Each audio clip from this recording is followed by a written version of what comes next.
કહેવાય છે કે જ્ઞાનનો એક દીપક બીજા હજારો દીપકની અંદર જ્યોતિ પ્રગટાવી શકે છે અને આવું જ કંઈક કાર્ય કરી રહ્યા છે માનવ સેવા અને સમાજ કલ્યાણની સાથે શુભમ ગ્રુપ ઓફ ઇન્સ્ટિટ્યુશનના ઓનરરી ડાયરેક્ટર દેવીબેન પરમાર, જેમની સાથે આજે આપની મુલાકાત કરાવી રહીશું મહિલા દિવસ અને આ મહિલા દિવસ પર આ મહિલા શક્તિ જે છે તેમની સાથે આપની મુલાકાત કરાવી રહીશું. તો ચાલો મળીએ. હેલો દેવીબેન, સ્વાગત છે આપનું સંદેશ ન્યૂઝમાં. નમસ્તે મેડમ. સો દેવીબેન, જે પ્રમાણે માનવ સેવા, સમાજ કલ્યાણ અને શિક્ષણની જે જ્યોત તમે પ્રગટાવી છે એ જ્યોત તમારા જે ઇન્સ્ટિટ્યુશનની અંદર જોવા મળી રહી છે, ત્યારે આ ઇન્સ્ટિટ્યુશનને ઊભું કરવાની જે પ્રેરણા છે એ ક્યાંથી મળી? એવું છે કે બાળપણથી જ જે મારા માતા પિતાએ મને સંસ્કાર આપેલા છે, સેવા અને નિષ્ઠાવાન કામ, એના કારણે મને બાળપણથી જ એવું હતું કે હું જ્યારે પણ કંઈ કામ કરીશ ને તો એ સેવાની સાથે સાથે કરીશ. તો જ્યારે હું હોસ્પિટલમાં જાઉં ત્યારે જોઉં કે દર્દીઓને ખૂબ મુશ્કેલી પડે. નર્સિંગ પર્સનની અછત, નર્સોની અછત એ પહેલાં બહુ જ હતી. એમ અત્યારના સમયમાં તો પૂરતી છે, પણ ત્યારે બહુ જ હતી. તો મને એવો એક વિચાર આવ્યો કે કેમ આપણે પણ એવી કોઈ નર્સિંગની સંસ્થા બનાવીએ કે જેમાં ટ્રેન નર્સ આપણને મળી રહે. આ વિચારના કારણે અમે નર્સિંગ કોલેજ બનાવવાનું નક્કી કર્યું. બિલકુલ, અને આ ખૂબ જ ઉમદા એવા વિચારને તમે આજે આ ઇન્સ્ટિટ્યુશનના રૂપમાં, અલગ અલગ કોલેજોના રૂપમાં તમે સાકાર કર્યો છે. ત્યારે આજે જ્યારે આપની કોલેજીસની મુલાકાત લેવાની જો વાત આવે, આપની સફર વિશે જો વાત કરવાની આવે, તો આજે આપની કોલેજની સફર કરીએ.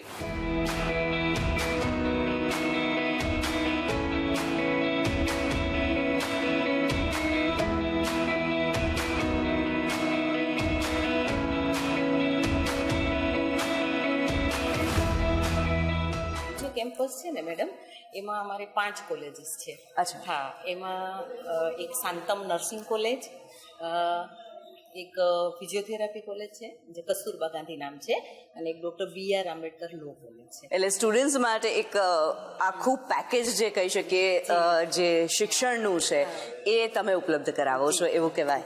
દેવીબેન, આટલી બધી સિદ્ધિઓ અને ખૂબ જ એવું બહુમાન કહી શકાય આટલી સિદ્ધિઓ મેળવ્યા બાદ ત્યારે જ્યારે અમે આવી રહ્યા હતા અહીંયા, ત્યારે વચ્ચે એક હોસ્પિટલ પણ અમે જોઈ છે. શું એ પણ તમારા ઇન્સ્ટિટ્યુશનની સાથે જ કનેક્ટેડ છે? જી જી. નર્સિંગ વ્યવસાય અને ફિઝિયોથેરાપી વ્યવસાય કે જેમાં મોટાભાગે દીકરીઓ અભ્યાસ કરતી હોય છે. તો કેવું છે કે એમને પ્રેક્ટિકલ પણ ખબર પડવી જોઈએ. એકલું ચોપડો જે બુક્સનું જ્ઞાન છે એના કરતાં તમે પ્રેક્ટિકલ માટે પણ તમારા સ્ટુડન્ટ્સને, તો અમે અમારી સંસ્થા ઘણા બધા કાર્યો કરી રહી છે. લાઈક 2-3 જગ્યાએ અમારી હોસ્પિટલ છે જ્યાં અમારા સ્ટુડન્ટ્સ પ્રેક્ટિકલ માટે જાય છે. ઇવન એશિયાની નંબર 1 એવી સિવિલ હોસ્પિટલમાં પણ અમારા સ્ટુડન્ટ્સ જાય છે કે જ્યાંથી કરીને એમને બહોળું જ્ઞાન મળી શકે છે.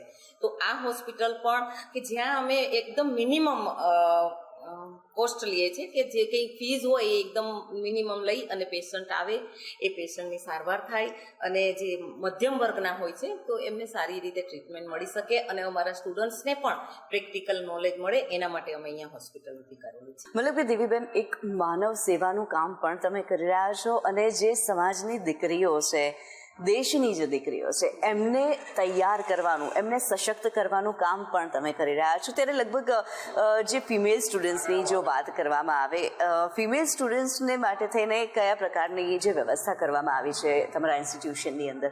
હા, મોટાભાગના નર્સિંગમાં કેવું હોય છે કે હોસ્પિટલ સાઈડ જવાનું હોય છે, ક્યારેક નાઇટ ડ્યુટી પણ હોય છે, કેમ કે દર્દીઓ તો હોસ્પિટલમાં 24 કલાક રહેવાના છે. તો એ દીકરીઓ ઘરેથી અપડાઉન ના કરે તો વધારે સારું રહે, કેમ કે નાઇટમાં પણ જવાનું.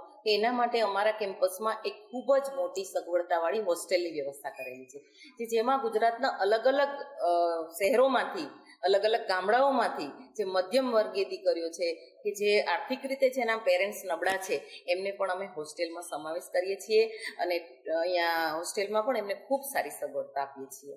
એટલે દીકરીઓને સુવિધા મળી રહેતી હોય છે. અને દેવીબેન, એક સવાલ ચોક્કસથી થાય, તમે પણ નર્સિંગનો સ્ટડી કરેલી છે, એજ્યુકેશન તમે નર્સિંગનું લીધેલું છે, ક્યારેય કોઈ એવો કોઈ કિસ્સો રહ્યો છે કે જે યાદગાર રહ્યો છે અને એ જીવનની અંદર ઉતરી ગયો હોય?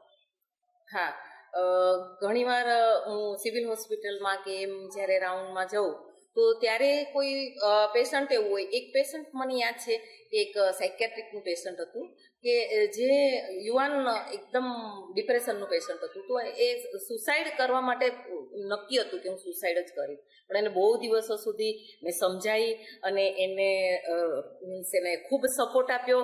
અને જ્યારે 2-3 વર્ષ પછી એ મળ્યો કે મારા મેરેજ થઈ ગયા છે અને તમારા કારણે મારું જીવન બચી ગયું, ત્યારે એમ દિલને ખૂબ આનંદ થાય છે કે આપણે એક જીવન બચાવ્યું છે. બિલકુલ, એક જીવ બચાવવાનો સંતોષ એ તમે અનુભવ કર્યો છે.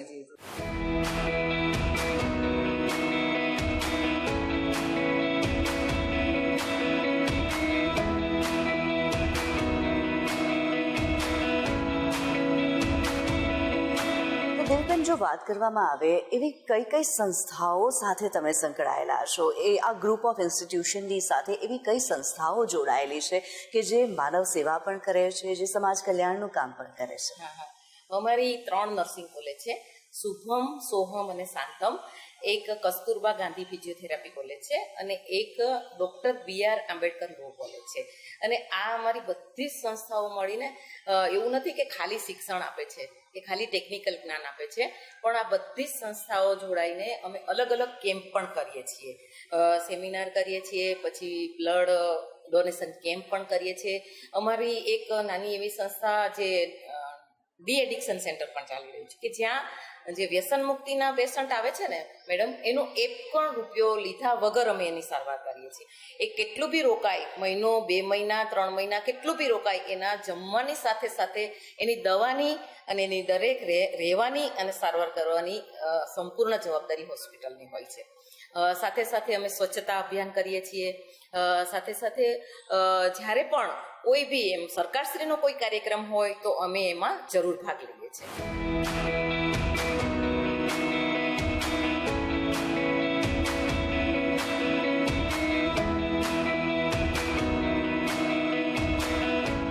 જે ફિમેલ સ્ટુડન્ટ્સ છે, બધા સ્ટુડન્ટ્સ જે અહીંયા હોસ્ટેલમાં પણ રહેતા હોય છે કે અહીંયા ભણતા હોય છે, એમને ઘર જેવી ફિલિંગ આવે, એમને હોમલી ફિલિંગ આવે, એ માટે તમે શું કરો છો? તમે મને ખૂબ જ ગમતો સવાલ કર્યો છે કે જે સ્ટુડન્ટ્સ છે ને એને વર્ષોથી હું મારી દીકરીઓ માનું છું. ખાલી ટેકનિકલ નોલેજ કે ખાલી શિક્ષણ નથી આપતા, અમે સાથે સાથે દરેક જે તહેવાર હોય છે એની અહીંયા ઉજવણી કરીએ છીએ. જુદા જુદા રિક્રિએશનલ પ્રોગ્રામ પણ અહીંયા રાખીએ છીએ.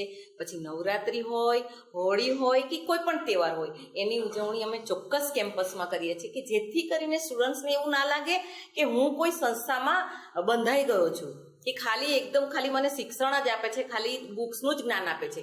સાથે સાથે એમને દરેક કેમ્પમાં અમે લઈ જઈએ છીએ.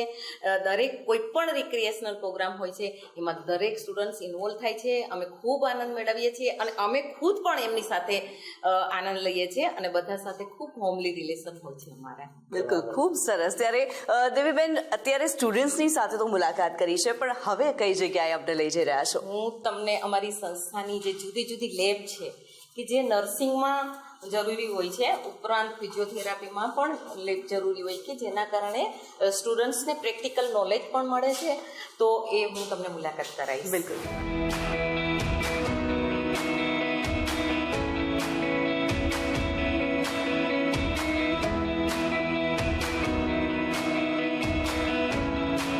આ અમારી જે શાંતમ નર્સિંગ કોલેજ છે ત્યાંની લેબ છે અને અહીંયા દરેક પ્રકારની જે નર્સિંગના સ્ટુડન્ટ્સને પ્રેક્ટિકલ નોલેજ અપાય ને એ માટેની લેબ છે. અત્યારે જે અમારા વેલ ટ્રેન ટીચર્સ છે એ સ્ટુડન્ટ્સને ડમી ઉપર પ્રેક્ટિકલ નોલેજ આપી રહ્યા છે. કેમ કે જે સ્ટુડન્ટ્સ છે એ જ્યારે હોસ્પિટલ સાઇડ જશે ત્યારે એને કોઈ મશીન સાથે કામ કરવાનું નહીં હોતું, એને માનવ સાથે કામ કરવાનું હોય છે. તો અહીંયાથી જ અમારા સ્ટુડન્ટ્સને એટલા વેલ ટ્રેન કરીએ છીએ, એટલું બધું પ્રેક્ટિકલ નોલેજ આપીએ છીએ કે આગળ જઈને હોસ્પિટલ સાઇડ જ્યારે એ દર્દીઓની સેવા કરે છે ને ત્યારે અમારી સંસ્થાનું નામ ઉજળું થાય છે.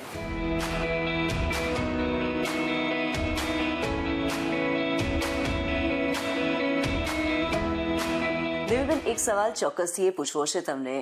આટલું બધું તમે સંચાલન કરો છો, મેનેજમેન્ટ કરો છો, ત્યારે તમારા પરિવાર તરફથી તમને કેટલો સપોર્ટ મળતો હોય છે? મને સપોર્ટમાં તો એવું કહીશ કે પરિવારના સપોર્ટ વગર તો હું કંઈ જ નથી. કેમ કે મારા હસબન્ડ છે જે ડૉક્ટર પ્રહલાદભાઈ પરમાર, એમનો મને ખૂબ જ સપોર્ટ છે.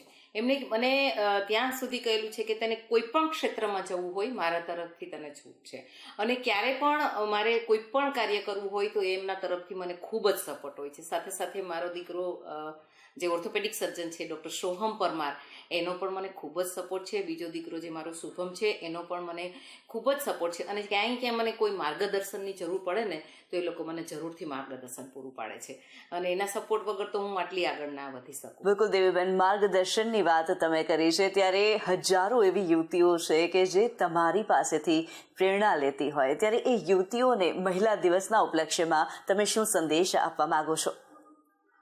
આ મહિલા દિવસે હું ખાસ સંદેશ આપીશ કે મહિલા દિવસ તો આપણા માટે રોજ છે, તો હું ખાસ બહેનોને કહીશ કે શિક્ષણ મેળવો અને આગળ નવું નવું શીખવાની કોશિશ કરો, અને ક્યાંય પણ તમને એવું લાગે તો તમે માર્ગદર્શન મેળવો, અને કોઈ પણ પડકાર હોય તો તમે હિંમત ના હારશો.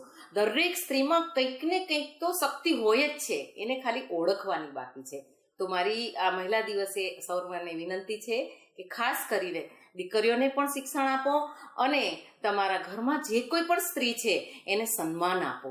જેવું તમે બીજાને સન્માન આપશો એવું જ તમને સન્માન મળશે. દેવીબેન, આપ અમારી સાથે સંદેશ ન્યૂઝ પર જોડાયા, આપનો ખૂબ ખૂબ ધન્યવાદ.